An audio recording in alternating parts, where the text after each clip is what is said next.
संविधान जिंदाबाद जिंदाबाद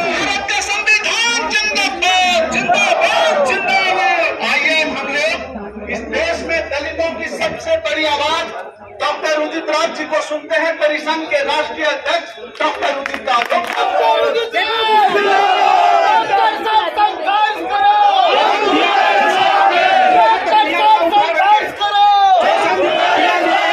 सब लोग अपना उठा चुकी दिखाई दे, सोशल मीडिया के साथी है, उनके माध्यम से धन्यवाद साथियों। आज जब पूरे देश के अंदर एक निराशा छाई हुई है, वो बड़े बड़े आंदोलन उठ करके भी वो रिजल्ट नहीं दे पा रहे। अरे भैया सामने सट जाइए। और प्रेस के ऊपर किस तरह से पहरेदारी है या नियंत्रण है, आवाज किस तरह से लोगों की दबाई जा रही है, मामले से मामले पर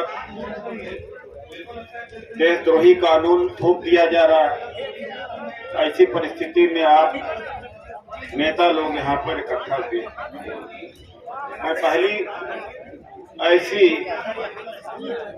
जनसभा जंतर मंतर पर देख रहा हूँ जहाँ हमारे साथी नेता के रूप में आए हैं, लेकिन अपने साथ में लोगों को लेके नहीं है। मैं कह सकता हूँ कि 100-150 नेता होंगे।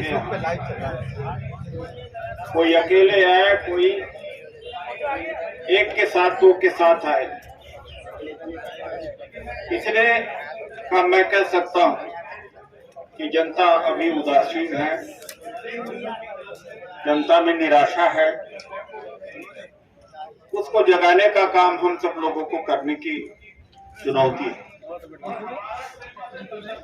यह जनसभा मेरे द्वारा आयोजित नहीं की गई। मेरे सहयोगी हैं डॉक्टर सुधा जी ने ही तारीख तय करी और पूरे देश में आज इस तरह से विरोध प्रदर्शन निजीकरण के खिलाफ में हो रहा है। ये डेट उन्हीं लोगों ने तय करी। तो मैं डॉक्टर ओम सुधा को पहला कार्यक्रम अपने बूथे पर करने का धन्यवाद देता हूं और उनका सहयोग प्रेम चौहान जी, बाबूलाल जी और साथियों ने दिया। साथियों, दो विचारधारा की लड़ाई आजादी के पहले से थी। 11 दिसंबर 1949 में बाबा साहब का पुतला जलाया गया था और संविधान जलाया गया था। आप समझ सकते हैं कि वो शक्तियां जो उस समय संविधान को स्वीकार नहीं किया था, भागीदारी के स्वीकार नहीं किया था, सेकुलरिज्म को स्वीकार नहीं किया था, वो अब क्या सत्ता में आकर के करेंगी। इसका अंदाजा लगाना मुश्किल नहीं है, बल्कि ये सब चीज सामने है। 28 और 29 मार्च को 2-3 दिन पहले पूरे देश के अंदर पब्लिक सेक्टर के तमाम जो सार्वजनिक उद्योग थे, चाहे इलेक्ट्रिसिटी डिपार्टमेंट हो या भेल है, बैंक है, रेलवे भी है, बहुत बड़े पैमाने पर बंदी हुई थी। और ये मुद्दा उसमें भी था। पहले परिसंघ हुआ करता था जो निजीकरण के खिलाफ खड़ा हुआ करता था, अब पूरा देश की जनता खड़ा हो रही। पहले सवर्ण समाज को निजीकरण बड़ा अच्छा लगता है, लेकिन आज उन पर बराबर की मार पड़ी हुई है। अगर 1 लाख वैकेंसी निकलती थी, 1 लाख नौकरियां सरकार के द्वारा दी जाती थी, तो लगभग 50,000 सवर्ण के बच्चे भी नौकरी प्राप्त करते थे। अब किसी को नहीं मिल रहा। आज वो हमारे साथ में भी, क्योंकि अलग अलग यूनियन, अलग अलग सामाजिक संगठन सब के सब निजीकरण का विरोध कर रहे हैं। बड़े बड़े दल भी कर रहे हैं, चाहे कांग्रेस हो, समाजवादी पार्टी हो। हाँ, एक पार्टी नहीं कर रही, वो है बहुजन समाज पार्टी नहीं कर रही। और मुझे लगता है जो बहुजन समाज बनाने चले थे, उन्होंने समाज को जातिवादी बना दिया और समाज टुकड़ों टुकड़ों में बंट गया। और उसका ही परिणाम आज है कि किस तरह से मनवादी शक्तियां देश के अंदर हावी हो गई। हाल में जो चुनाव हुए उत्तर प्रदेश में, जिसको मानवर काशीराम जी ने बनाया, क्या उस पार्टी को एक ही सीट मिलती अगर वो पार्टी मनवादी पार्टी को अपना वोट ट्रांसफर न किया होता? क्या इसी दिन के लिए बहुजन समाज, दलित समाज, कर्मचारी, अधिकारी अपने वेतन की कटौती करके, अपने समय का दान दे करके तमाम तरह के पीड़ाओं को, उत्पीड़न को झेलते हुए इस आंदोलन को खड़ा किया था कि यही आंदोलन एक दिन जाएगा जो खत्म कर, एक दिन होगा जो खत्म कर देगा। मैं समझता हूं कार्यकर्ताओं का भी दोष रहा, अंधभक्ति हो गई थी।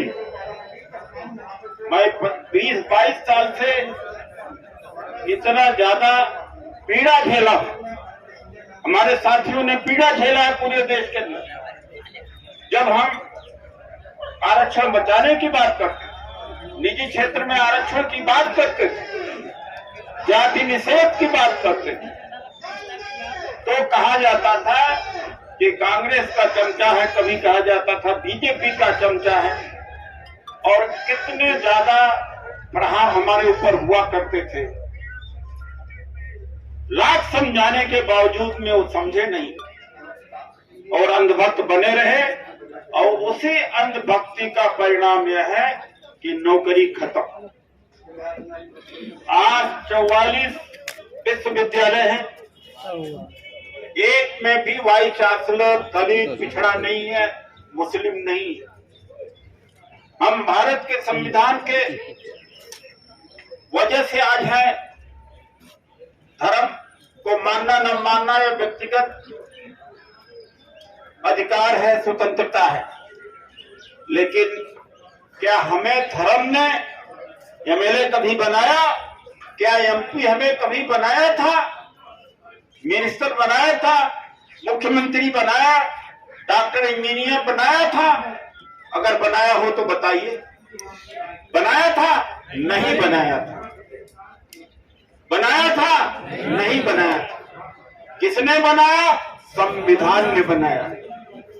हम संविधान को कितना मानते, आज इन्हें संविधान इसलिए बुरा लग रहा है, उसमें अल्पसंख्यक है, ईसाई है, दलित है, महिला है, पिछड़ा है, सबको बराबर का अधिकार दिया गया है। इसीलिए संविधान उनको चुभता है। इसीलिए संविधान को आधा काट चुके हैं और आधा संविधान 2025 में खत्म कर दिया जाएगा। ये संविधान समाप्ति की ओर है। अभी भी कुछ लोग अंधभक्त बने हुए हैं, तो बड़ी जल्दी जग जाए नहीं, वो भी हमारे अधिकारों का, हमारे गर्दन के कत्ल के, वो भी कत्ल में शामिल होंगे। जो तथाकथित अंधभक्त हैं, बहुजनवादी हैं, अंधभक्त हैं, बहुजनवादी हैं, ये भी अपने समाज के गुनाहगार होंगे। ये भी कत्ल करने वाले लोगों के साथ में शामिल किए जाएंगे। आज नहीं तो कल इनका हिसाब आएगा। हम हमेशा लड़ते हैं ईमानदारी से। पार्लियामेंट में गया, प्राइवेट सेक्टर में बिल हमने इंट्रोड्यूस किया, प्राइवेट सेक्टर में रिजर्वेशन के लिए, उसका भी माखौल उड़ाया गया। रामलीला मैदान में रैली उस समय 11 दिसंबर 2000 को किया था, जब पूरे देश के कर्मचारी अधिकारी का वजूद खतरे में था, प्रमोशन खतरे में था, सीनियरिटी खत्म हो गई थी, ग्रेस मार्क विड्रॉ कर लिया गया था। और इसी परिसंघ के बैनर के तले 11 दिसंबर 2000 को रामलीला मैदान में रैली करी गई थी। उसके एक सप्ताह पहले पासवान जी की रैली थी और 2 सप्ताह पहले काशीराम जी की रैली थी। और मीडिया ने कंपटीशन मान लिया था, लिखना शुरू कर दिया था कि 3 दलित नायकों की आपस में होड़, जबकि ऐसा कुछ नहीं था। एक संयोग था कि माननीय काशीराम जी रामलीला मैदान में रैली कर रहे थे और पासवान जी रामलीला में ही किया, वो लाल किला में कर रहे थे, हमने रामलीला मैदान में ही किया था। और उस रैली को के ऊपर पूरी मीडिया की नजर थी और 11 दिसंबर 2000 की रैली काशीराम जी से भी और पासवान जी से भी बड़ी रैली हो गई थी और मीडिया ने इसको लिखा। क्योंकि हमारी तो ऐसी बात नहीं थी कि मीडिया में अफरोज रहा हो, लेकिन मीडिया ने कहा था परिसंघ की रैली सबसे ज्यादा दमदार रही। वो भी अभी वो प्रमाण अभी है, हमारे अधिकारों को लेके आते थे, हम मैदान में उतरते थे अधिकारों को लेकर के। ये नहीं कि सत्ता प्राप्त की रैली, ये नहीं कि थूथू रैली, स्वाभिमान रैली, ये भावुक चीजें। अभी भी हमारे लोगों के बीच में कुछ लोग हैं जो नीला पट्टा बांध करके कहीं अत्याचार होता है पहुंच जाते हैं और हो करने लगते हैं। मीडिया भी उनको उछालती है, पहुंच जा कोई बात नहीं है, जाना भी चाहिए, लेकिन ऐसे लोगों को शक्ति देने का, समर्थन देने का मतलब वही होगा जिस तरह से बहुजन समाज पार्टी को हमने समर्थन दिया था। कोई विजन नहीं है, कोई दृष्टिकोण नहीं है, हु करके पहुंच गए, कोई राजस्थान पहुंच गया, कोई इन शक्तियों को फिर से मत उभरने दीजिए। बाबा साहब डॉक्टर अम्बेडकर के रास्ता पर चलने वाली शक्तियों को उभरने दीजिए। हमें हंगामा नहीं चाहिए, हमें चाहिए कि मकसद बदलना चाहिए। वो लोग क्यों नहीं आरक्षण के ऊपर क्यों नहीं जंतर मंतर पर आते हैं, वो क्यों नहीं निजीकरण के खिलाफ में आते हैं, वो क्यों नहीं वाइस चांसलर नहीं है हमारे उसकी मांग को लेके आते हैं, वो क्यों नहीं आते इस बात को लेकर के कि जब मुख्यमंत्री एक दलित मुख्यमंत्री बनाया गया पंजाब में, उसका समर्थन करना, उसका अभिनंदन वो क्यों नहीं करते। ऐसे लोगों से भी सावधान। ये पॉपुलिज्म पूरे देश के लिए खतरनाक, ये पूरे देश के लिए पॉपुलिज्म खतरनाक, केवल दलित समाज के लिए नहीं।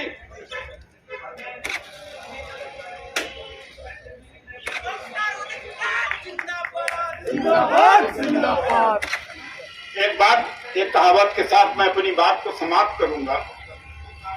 जंगल का शेर दहाड़ता है, जब सर्कस मास्टर उसको पकड़ के ले आकर के पिंजड़े में बंद कर देता है और भूखा रखता है 10 दिन 15 दिन,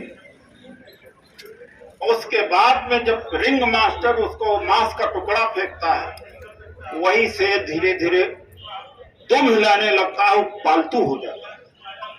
वही हालत इस देश की जनता का, वही हालत दलितों का भी है कि पहले महंगाई से मारा, कोविड से मारा गया, बेरोजगारी से मारा गया और 5 किलो राशन में खुश हो गया। जिस तरह से एक जंगली से पालतू हुआ, उसी तरीके से देश की जनता सब कुछ छीन लेने के बाद 5 किलो राशन से आज कहते दिल्ली में क्या हुआ, एक वाल्मीकि समाज, खास तौर से दलित समाज, किसको कोई दलित को राज्यसभा का सीट दिया है। डॉक्टर अंबेडकर का चित्र लगा करके दलितों का वोट के ऊपर डाका डाल रहे हैं और हमारे पढ़े लिखे लोग भी उसमें फंस जाते हैं कि अरे भगत सिंह और डॉक्टर अंबेडकर की फोटो है, क्या वाह वाह वाह है। अरे हमें हंगामा नहीं चाहिए, हमें सूरत बदलना है, हमें अधिकार चाहिए। अधिकार क्या ये दे रहे हैं? ये हालत, ये भावनाओं में नहीं जाना चाहिए। मैं भावनाओं की बात कह रहा हूं। जो ये नीला पट्टा लेकर के पहुंच जाते हैं, ये ज्यादा खतरनाक होंगे। हमने कभी ऐसा नहीं किया, मैं भी कर सकता था। क्या डॉक्टर अंबेडकर ने ऐसा कभी किया? बाबा साहब 1943 में जब मिनिस्टर थे, पीडब्ल्यूडी मिनिस्टर थे, पीडब्ल्यूडी के में ठेका दिया, आरक्षण दिया, पीडब्ल्यूडी के ठेके में आरक्षण दिया, नया लेबर लॉ ला, स्कॉलरशिप दिलाई, विदेश भेजा।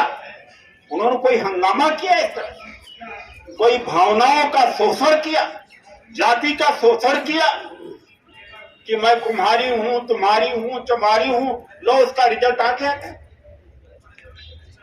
अपने आप दूसरी जातियों को काट दिया आपने, मर गए सब के सब। और जो ज्यादा भावुक थे वो ज्यादा मर रहे हैं, आज सबसे ज्यादा निशाने पर आ गए हैं। तो चले थे बहुजन बनाने और यहां पर जाति बना दिया। बाबा साहब का जो देश के लिए, केवल दलित समाज के लिए नहीं, देश को जाति विहीन समाज बनाना चाहते थे, एनिहिलेशन ऑफ कास्ट। और हमने जातियों को और मजबूत करने का काम किया। ये बहुजन समाज बनाने का निर्माण का प्रक्रिया है। ये बहुजन समाज को तोड़ा गया। मैं मानता हूं कि बहुजन समाज तुरंत नहीं बनेगा, दशकों लगेगा, लेकिन जातियां तो तोड़ते, सबको मिलाते, सबको भागीदारी देते, एक बड़ा समाज बनाने का कोशिश तो करना चाहिए था। और यहां पर उल्टा तोड़ा गया। परिसंघ के अलावा अगर कोई संगठन है इस देश में, अगर कोई और है, तो मैं अभी ये कहूंगा कि आप मुझसे अच्छा या इस परिसंघ से अच्छा कोई और संगठन है, आप चले जाइए, उनके साथ खड़े हो जाइए। अगर समाज का हित होता है, आरक्षण बचता है, संविधान बचता है, बाबा साहब की विरासत बचती है। अगर नहीं है तो अकेले क्यों आए हो? आज अकेले आए हो भी हो, लौट करके जा करके आज से प्रचार शुरू कर देना। आज से जूम की मीटिंग, आज से व्हाट्सएप पर ये मैसेज देने की कोशिश करिएगा, ट्विटर अकाउंट से, क्योंकि अब लड़ाई मोबाइल पे हो रही है। अगर मोबाइल पर लड़ाई आपने नहीं लड़ा, आप लड़ाई वैसे हार चुके हैं, कभी नहीं जीतेंगे। अब उस दिन का इंतजार करिए जब 70-80 वर्ष पहले का समय हुआ करता था।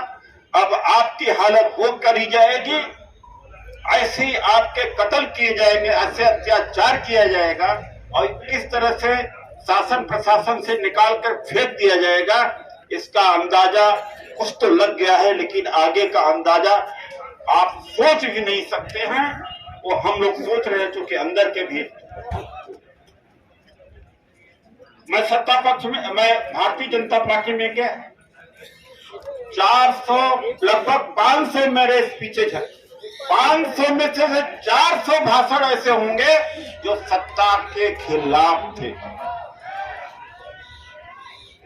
बाबा साहब ने उंगली दिखाई थी, संसद में घुसो, और मायावती जी संसद से उल्टा भाग रही है। ऐसा तो भाई आश्चर्य की बात है। जबकि संसद में जाने के लिए उन्होंने कहा, यहाँ तो इस्तीफा देकर के भाग गई, फिर किस लिए राजनीतिक चल चला रही? किस लिए उनका कार्यकर्ता उनके साथ अंधभक्त बना हुआ? किस लिए बूथ कमेटी का निर्माण कर रहा? किस लिए वोट डालना है? जब संसद से नेता ही भाग जाए, तो बाबा साहब डॉक्टर अंबेडकर जो सामाजिक न्याय के हमारे पुरोधाओं ने जो भी शिक्षा दिया, उसका बिल्कुल विपरीत किया गया और उसका ही परिणाम है। अगर आज हमारी भागीदारी खत्म हुई है, हमारा आरक्षण 0 हुआ है और शिक्षा महंगी हुई है, सबसे ज्यादा गुनाहगार यही हैं, असली कातिल यही हैं, क्योंकि ये संसद से भी भागे हैं, सड़क पर भी नहीं लड़ रहे हैं, 5 साल सोते रहे हैं, केवल दलित समाज का केवल वोट चाहिए था, नोट चाहिए था, यही करते हैं। लाश में बदबू आने के पहले लाश को दफन कर देना चाहिए। अब इनको खत्म ही कर देना चाहिए। अब इन्हें एक जितनी जल्दी खत्म करेंगे, जितनी जल्दी खत्म करेंगे, उतना ही जल्दी हमें कुछ न कुछ मुनाफा ही मिलेगा।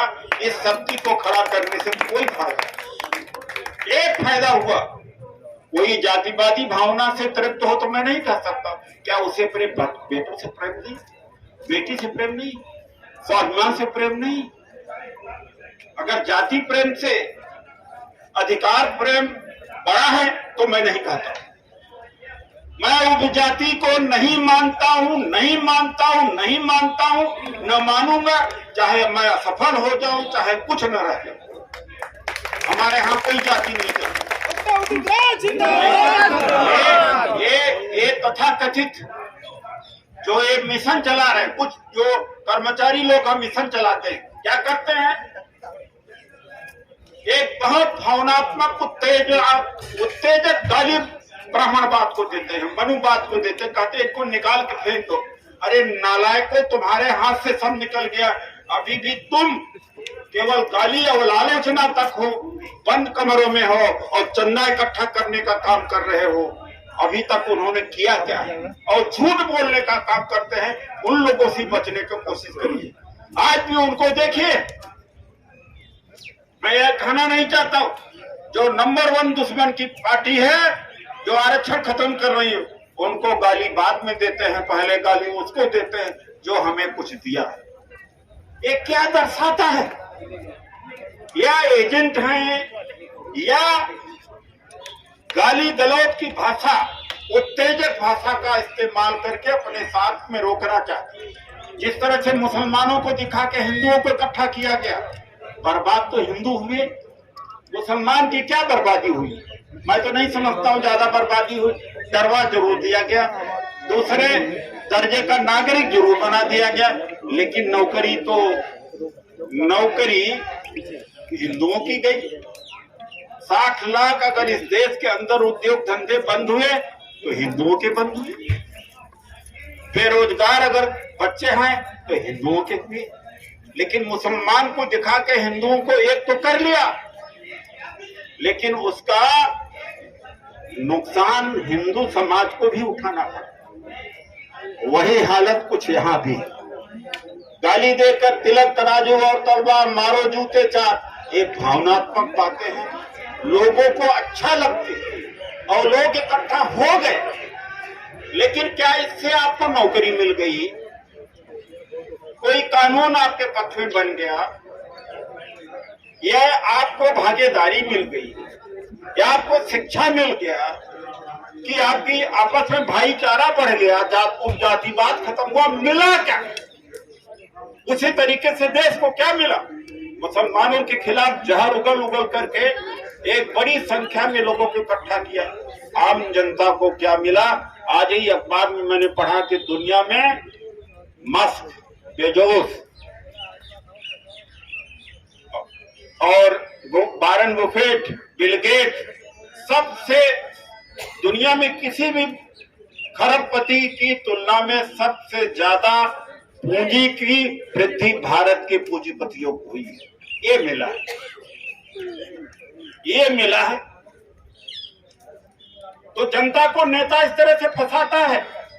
मैं भी फंसा सकता था, अभी भी उस रास्ते कि जहां एक झगड़ा हुआ पहुंच गए, हु करने लगे, जनता आने लगी, फिर हमारे मतलब रुतबा बढ़ने लगे, फिर बार्गेनिंग करने लगे एमएलए एमपी के लिए। इससे समाज को क्या मिलेगा? इसको नौकरी मिलेगी, इससे शिक्षा मिलेगी। तो मैं इसलिए आप लोगों से कहना चाहता हूं कि आज यह कार्यक्रम प्रतीकात्मक तौर से है, पूरे देश में हो रहा है आज, और बड़ा होना चाहिए। मैं सामने जिसको देखता हूं सब नेता ही है करीब करीब। मैं समझता हूं कि समाज के अंदर सुस्ती है, निराशा है, वरना जनता भी साथ में आती है, आपके मुश्किलें भी हैं, लेकिन आप प्रयास करिए। मैंने आपसे कहा कि मोबाइल पर लड़ाई लड़ना सीख जाओ, मोबाइल पर लड़ाई लड़ना सीखो और यही संदेश लेकर के आज जाना, और इस संदेश को पालन जरूर करोगे, क्योंकि दुनिया गई है बदल। लड़ाई लड़ने का तरीका क्या है, बदल, और इस बदले स्वरूप में आपको अपने को नहीं बदला, आप खत्म हो जाओगे, खत्म हो भी गए। आज सेंट्रल इलेक्ट्रॉनिक्स लिमिटेड के साथी यहाँ पर आए, 2000 करोड़ की कंपनी 200 करोड़ में बेची गई है, और जो खरीदने वाला है उसकी कोई पूंजी नहीं है, 10 करोड़ बैंक के लोन से खरीदा है। आप समझ गए इसका क्या मतलब। LIC बिकने जा रही, सब बिकने जा रहा है, आगे क्या करोगे आप सारे कर्मचारी अधिकारी हो, लेकिन आपके बच्चे भी होंगे। मान लो आपके बच्चे नहीं तो आपके रिश्तेदारों के बच्चे होंगे, आपके समाज के लोग होंगे। जरा उनका चेहरा देखना, उनका भविष्य देखना। जब उनका धुंधला चेहरा देखोगे, जब उनको गुलाम होते हुए देखोगे, आप एक कल्पना करिएगा, एक सपना देखिएगा कि आने वाले मेरे मरने के बाद गुलाम होंगे या मेरे जीते ही गुलाम होंगे। अगर वो सपना भी देखोगे तो हमारी बात और परिसंघ की बात आपको समझ में आ जाएगी। हमारे लोग भी बड़ा हिंदू बन जाते, बड़ा हिंदू बन जाते। हिंदू बने हमें कोई दिक्कत नहीं, लेकिन क्या धर्म ने एक नौकरी दिया था, एक कांस्टेबल लगाया था, एक डॉक्टर बनाया, एक IAS बनाया? अगर बनाया हो तो बन जाओ। तो संविधान 2025 में खत्म होने जा रहा है। अगर आप में परिवर्तन नहीं हुआ, आप जगे नहीं, जगे तो हैं, आप सक्रिय अगर नहीं हुए तो 2025 में जब 100 वर्ष पूरा हो रहा RSS का, ये संविधान खत्म हो जाएगा। और देखना, जब 15 साल 10 साल 5 साल पहले मैंने कहा, मुझे पिछले वर्ष भी कैबिनेट मिनिस्टर का दर्जा ऑफर किया गया था, मैं वहां रहकर के भी क्यों बेचैन था, मैं देख सकता था और देख रहा था, वो हो रहा था। समाज नहीं मानता। अब प्रधानमंत्री बनाए तो मुख्यमंत्री बनाए, अरे बना भी लोगे तो क्या मिलेगा। आज तक कभी कोई लड़ाई लड़ी? जरा सोचना, कल्पना करना कि 10 साल 15 साल 20 साल के बाद क्या। अगर सही सोच पाए तो एक नया आंदोलन फिर से खड़ा होगा। आज फिर नए आंदोलन की जरूरत है, और इस नए आंदोलन में मैं आपको बता दूं, सारी ट्रेड यूनियन शामिल हो रही है। आप जानते हैं 78 लाख 18 हजार कर्मचारी जो राज्यों के केंद्र के हैं, ये न्यू पेंशन सिस्टम में है, नेशनल पेंशन सिस्टम में, NPS कहते हैं। उनको पेंशन नहीं मिलने वाली है, बहुत बड़ी बेचैनी है। उनका भी नेतृत्व हमें करना है, वो भी आपसे जुड़ने को तैयार है। अब समय आ गया कि सभी जुड़ने को आपको। कभी निजीकरण के पक्ष में कर्मचारी खड़े होते थे, यूनियन खड़ी होती थी, आज सब के सब खड़ा हो रहे हैं। आप खड़े हो जाइए जल्दी, नेतृत्व तो आप भी करेंगे उसका। इन्हीं शब्दों के साथ आप सभी साथियों को मैं यहाँ धन्यवाद करता हूँ, आप आए। लेकिन मेरी बात को मैं फिर समझ लेना कि मोबाइल पर लड़ाई लड़ना सीख जाओ। डॉक्टर उदित राज जिंदाबाद, डॉक्टर उदित राज जिंदाबाद, परिसंघ एकता जिंदाबाद। मीडिया के साथी इस तरफ आ जाए।